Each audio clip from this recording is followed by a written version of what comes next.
अद्रक शेतीतून लाखो रुपये नफा मिळवणारे आज गणेश थोरात साहेब आपल्या सोबत आहेत.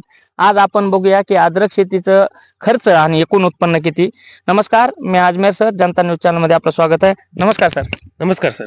तर प्रेक्षकांना आपला परिचय सांगा. थोरात गणेश सुभाषराव, राहणार कुंभेफळ, तालुका केज, जिल्हा बीड. ठीक आहे.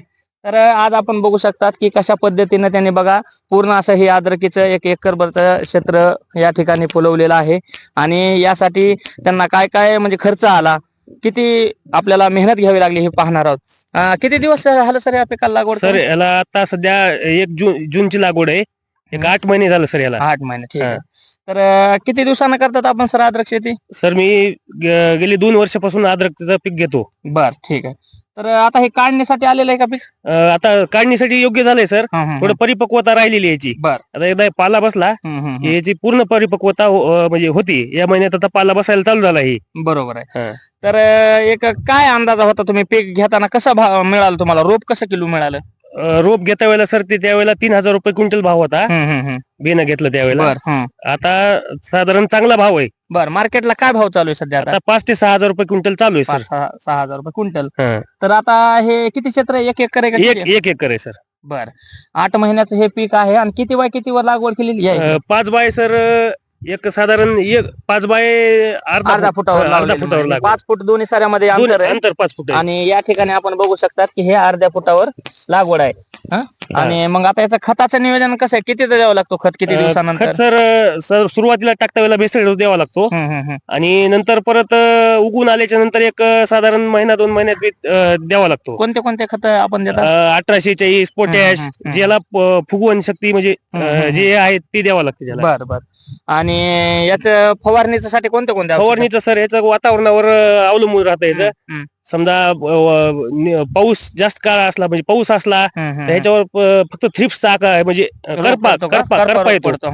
त्यासाठी याला फवारणी म्हणजे गरजेचीच आहे. बरोबर आहे. तर मग आता अंदाजे किती खत दिलेलं आहे आपण आतापर्यंत? 3 वेळेस दिलं सर ह्याला. 3 वेळेस फक्त? 3 वेळेस. आणि फवारण्या किती झाल्या? फवारण्या साधारण एक 10 ते 15 फवारण्या झाल्या. ठीक आहे. आणि ह्या वर्षी वातावरण थोडं खराब असल्यामुळे फवारण्या जास्त झाल्या. आणि खुरपणी वगैरे किती करावं? खुरपणी 4-5 वेळेस केली सर. म्हणजे खुरपणी याला एकमेव कारण ह्याचं हे की खुरपणीच वेळेला झाली पाहिजे याची. बरोबर आहे. आणि कोणत्या जातीचं बियाणं आहे सर हे? माहीम जातीचं बियाणं आहे जातीचं. ठीक आहे. आपण बघू शकतात की या ठिकाणी पूर्ण कचरा किंवा गवत काढलेला आहे आणि त्या ठिकाणी आंतरपीक म्हणून मिरचीची सुद्धा यांनी काय केलेली आहे, लागवड घेतलेली आहे.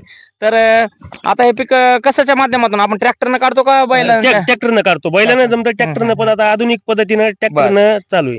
ठीक आहे. तर आता आपण 1 एकरचा जर विचार केला तर आपल्याला सरासरी किती क्विंटल निघाल वाटतंय आता? माझा अंदाज सर मला वाटतं 100 क्विंटल अद्रक निघायला पाहिजे. 100 क्विंटल. हा. आता पाठीमागच्या अनुभवानुसार जरी समजा एक 70 किंवा 80 क्विंटल जर निघाले तरी आपल्याला आता समजा काय भाव मिळेल वाटतंय पीक निघायच्या टायमाला? आता 5-6 हजार रुपये चालू आहे, पण भविष्यात भाव वाढतील असं एक जाणकाराचा अंदाज आहे. ठीक आहे. म्हणजे बाकीच्या शेतकऱ्यांच्या अनुभवानुसार की बेनेला आणि हायएस्ट भाव किती लागलेला आतापर्यंत अद्रकीला? आतापर्यंत सर गेल्या वर्षी म्हणजे आज 2 वर्षी 10,000 रुपये भाव होता. 10,000. 10,000. अशी जर मागणी आली तर मग तुमचं जास्त उत्पादन होईल. ठीक आहे. आणि आता सर्व शेतकऱ्यांचा एक प्रश्न असतो की एवढं ह्या मेहनत करायला, लागवडीपासून खुरपणी, फवारणी आणि मशागतीला एकूण खर्च किती आला एकरला? साधारण सर 60 ते 70 हजार रुपये खर्च आला ह्याला. 1 लाख रुपये समजा आपण धरू शकतो इतर लमसम प्रमाणामध्ये. तर लाख रुपये खर्च आणि आता एक उत्पन्न जर धरलं तर आपल्याला 1-3-4 लाखाचं तर होईल वाटतं. भाव जर योग्य मिळाला तर 100% होणार सर. ठीक आहे. आणि परवडते का हे अद्रक शेती? परवडते, 100% परवडते सर. थोडं याचं नियोजन जर व्यवस्थित केलं, फवारणी ही जर वेळच्या वेळेला केली तर ही 100% परवडतं. बरोबर आहे.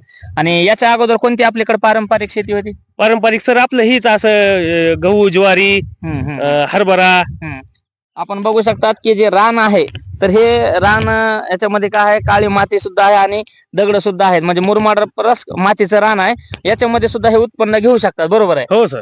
आणि पारंपरिक शेती सोडल्यानंतर मग हे जे नगदी पीक आहे हे आपल्याला खरंच आर्थिक उत्पन्न वाढतंय काय? वाढतं सर, 100% वाढतं. ह्याच्यातून एवढा बेनिफिट आहे की बघायचं काम नाही, फक्त थोडी मेहनतीनं आणि काळजीनं. आता आपल्या भागामध्ये बऱ्याच शेतकऱ्यांनी आधुनिक शेती केली. शिमला मिरची आहे, खरबूज शेती आहे, सगळे आता शेतकरी आधुनिक शेतीकडे वळायला लागलेले आहेत. तर याचं कारण आहे उत्पन्न. आणि पारंपरिक पिकांपेक्षा जास्त पण नफा मिळतो. हो. आणि आता हे ह्याचं मार्केट जे आहे ते आपण कुठं विक्री करणार, लोकलला का कुठं बाहेर? लोक आपले लातूरच्या मार्केटला, लातूरला जाते लातूर का? किंवा परभणी. बरोबर आहे. हा. मग ह्याला असं काय वाळवावं लागतं का डायरेक्ट काढणं आणि नाही, विकणं? काढणं आणि आपले विकणं. धुणं म्हणजे ह्याचं काय वॉशिंग करणं गरजेचं आहे. म्हणजे ह्याची निसणं, माती काढणं गरजेचं आहे. माती काढणं गरजेचं आहे. बरोबर आहे. व्यवस्थित धुवून हे करून. आणि मग आपण ह्याचं बियाणं पण रोप किंवा ते बेन वेगळं करून पण विकू शकतो. हा, बेन आता ही काढली सर, ह्याचं लगेच बेन वेगवेगळं करायचं. वेगळं, पण हे मार्चच्या आधीच बेन म्हणजे मार्च मध्ये बेन काढावं लागतं. काढावंच लागतं. हा. म्हणजे आता हे झालं, आता काढायचाच टाइम आला. काढायचं टाइम आलेला आहे. मार्च मध्ये जर काढलं तर ह्याचं ही होतं म्हणजे त्याला बियाणं वगैरे बियाणं काढता योग्य येतं. योग्य होतं आणि त्याला लागवडीसाठी उपलब्ध होत उपलब्ध होतं. त्याला डोळा फुटत नाही. मार्चच्या नंतर जर गेलं तर त्याला डोळा फुटतो. मग ते लागवडीस लागवडीच्या उपयोग राहत नाही. पुढे जातं ती. बरोबर आहे. तर याच्यासाठी पाण्याची व्यवस्था काय केली? ठिबक केले का आपण? ठिबक आहे, ड्रीप आहे सर, ड्रीप. बर.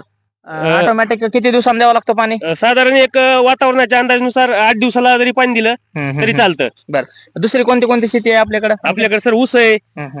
आता सध्या रब्बीला म्हणलं तर घेवडा आहे. बरोबर आहे. मग इतर पिकं जे आहे, समजा सोयाबीन आहे, गहू आहे, किंवा इतर पिकाच्या तुलनेमध्ये अद्रकीला जास्त कालावधी लागतो, 8 महिने 9 महिने, परवडेल का हे? 100% परवडतं सर.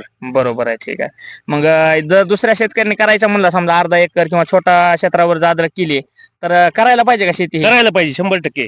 बरोबर आहे. याचं नियोजन जर योग्य केलं सर, फवारणी वेळच्या वेळेला, खत, तर ह्याला अटॅकचं जर प्रमाण जर म्हणजे कमी होतं. ह्या वर्षी बऱ्याच लोकांच्या अद्रकी ह्या पावसामुळे गेल्या. बरोबर आहे. पाऊस काळ जास्त राहिला ना, जळून गेले सगळं.